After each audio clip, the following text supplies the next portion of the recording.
കണ്ടമാനം ട്രോള് വരും. ട്രോളിക്കൊണ്ടേ ഇരിക്കല്ലേ. ഞാൻ ട്രോള് വരട്ടെ. ആരായി ട്രോളുന്നത്? ഈ നാട്ടിലെ സാധുക്കൾ ട്രോളൂല. നിങ്ങളിത് കേരളം മുഴുവല്ലേ ഇതിൻ്റെ പ്രശ്നം? ഈ നാട്ടിൽ പ്രശ്നമുണ്ടോ? ഉണ്ടോ? ഈ നാട്ടുകാരനാ. നിങ്ങൾ ഈ അങ്ങാടിയിൽ നിന്ന് ഇറങ്ങി ചോദിക്കുക ഇവിടെ പ്രശ്നം ഉണ്ടോ എന്നുള്ളത്. സംസ്ഥാന രാഷ്ട്രീയത്തിൽ ദേശീയ രാഷ്ട്രീയത്തിലെ നേതാക്കന്മാർ പറയും.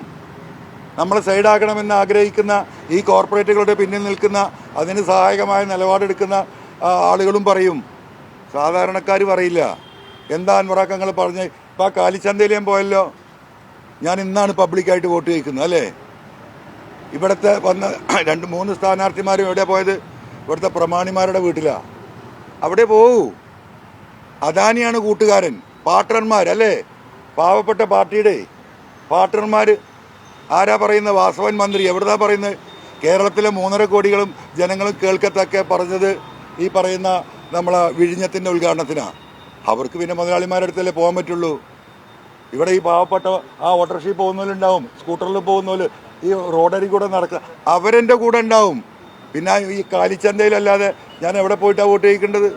അതുകൊണ്ട് തന്നെയാണ് തുടങ്ങിയത്.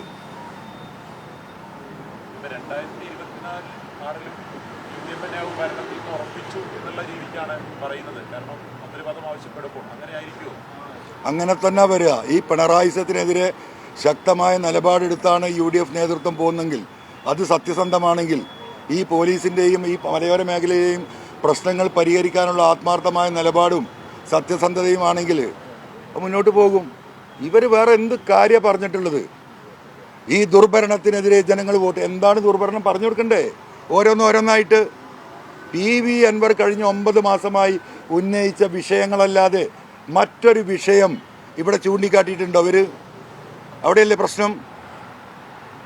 അത് ഈ ജനങ്ങൾ അറിയില്ലേ? ജനങ്ങൾ കാണുന്നില്ലേ? നിങ്ങൾ ഈ കാണുന്ന അങ്ങാടിയിലെ ഈ സ്ഥാനാർത്ഥികൾ സെറ്റ് ചെയ്ത് നിർത്തുന്ന കുറേ ആളുകളുണ്ട്. അവിടെ പോയി നിങ്ങൾ കോല് കാണിക്കുമ്പോൾ അവർ പറയുന്നത് തന്നെ പറയൂ. ഞാൻ നിങ്ങളെ കുറ്റം പറയല്ല. അപ്പം സെറ്റ് ചെയ്ത ആളുകൾ അവരതിന് മറുപടി പറയും. സ്വാഭാവികമല്ലേ?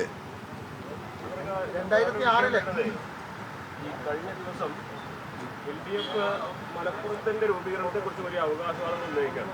മലപ്പുറത്തിനെതിരെ അവരൊന്നും പറയില്ല. മലപ്പുറത്തിനെ രൂപീകരിച്ചതിന്റെ UDF സർക്കാരാണ്, EMS ആണ്. മറ്റുള്ളവർക്ക് വെറും ഇല്ലാത്ത ആരോപണങ്ങൾ എന്നാണ് പറയുന്നത്. നിങ്ങളുടെ അഭിപ്രായം എന്താണ്? അതിൽ ഞാൻ ഒറ്റ ചോദ്യമാണ്. ഇപ്പം മലപ്പുറത്തിന് വേണ്ടിയിട്ടാണല്ലോ എല്ലാവരും കണ്ണീരൊഴിക്കുന്നത്. ഞാൻ ഇന്ന് രാവിലെ ഇതേ കൂടെ നിങ്ങളോട് എന്താ പറഞ്ഞത്? കോഴിക്കോട് മലപ്പുറം ജില്ല വിഭജിക്കണം. 16 നിയോജക മണ്ഡല ഇവിടെ.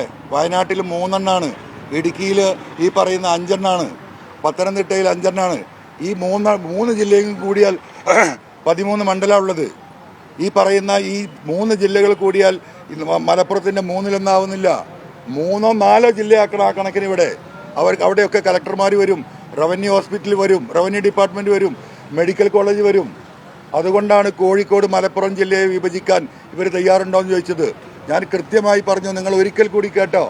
കോഴിക്കോട് ജില്ലയിൽ നിന്നുള്ള തിരുവമ്പാടി, അത് കഴിഞ്ഞിട്ടുള്ള ഏറനാട്, നിലമ്പൂർ, മലപ്പുറത്തെ, അത് കഴിഞ്ഞ് നിലമ്പൂർ, അത് കഴിഞ്ഞ് വണ്ടൂർ, അത് കഴിഞ്ഞ് പെരിന്തൽമണ്ണ, ഈ 5 മണ്ഡലങ്ങളും മലയോരാണ്. അത് കഴിഞ്ഞ് അവിടുന്ന് ഇങ്ങോട്ട് പെരിന്തൽമണ്ണയിൽ തിരിച്ചു വരുമ്പോൾ മഞ്ചേരി, അത് കഴിഞ്ഞ് കൊണ്ടോട്ടി, ഈ 7 മണ്ഡലങ്ങൾ ചേർത്ത് മഞ്ചേരിയെ ഹെഡ്ക്വാർട്ടേഴ്സാക്കി. മഞ്ചേരി ഒരു മലയോര ജില്ല ഞങ്ങൾക്ക് വേണം. തരാൻ തയ്യാറുണ്ടോ അവർ? CPM തയ്യാറാണോ?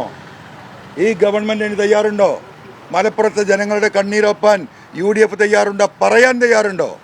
ഈ കുട്ടികൾക്കൂടെ പഠിക്കാൻ കഴിയുന്നില്ല. 11ാം ക്ലാസ്സിലെ കുട്ടികൾക്ക് അഡ്മിഷൻ ഇല്ല. മെഡിക്കൽ കോളേജിൽ ഡോക്ടർമാരില്ല, സൗകര്യങ്ങളില്ല, വിദ്യാഭ്യാസ സ്ഥാപനങ്ങളില്ല, ഗവൺമെൻറ് കോളേജില്ല. ഒരപേക്ഷ കലക്ടർക്ക് കൊടുത്താൽ 60 ലക്ഷം ജനങ്ങളിൽ നിന്ന് വരുന്ന അപേക്ഷ സ്വീകരിക്കേണ്ട ആളാണ് കലക്ടർ. 6 മാസം കഴിയും തീരുമാനം എടുക്കാൻ. വയനാട്ടിലൊരു അപേക്ഷ കൊടുത്തിട്ടുണ്ടെങ്കിൽ 3-ാമത്തെ ആഴ്ച തീരുമാനമാകും. അപ്പോൾ ഇവിടെ നീതി നിഷേധിക്കപ്പെടുന്നില്ലേ? കോവിഡ്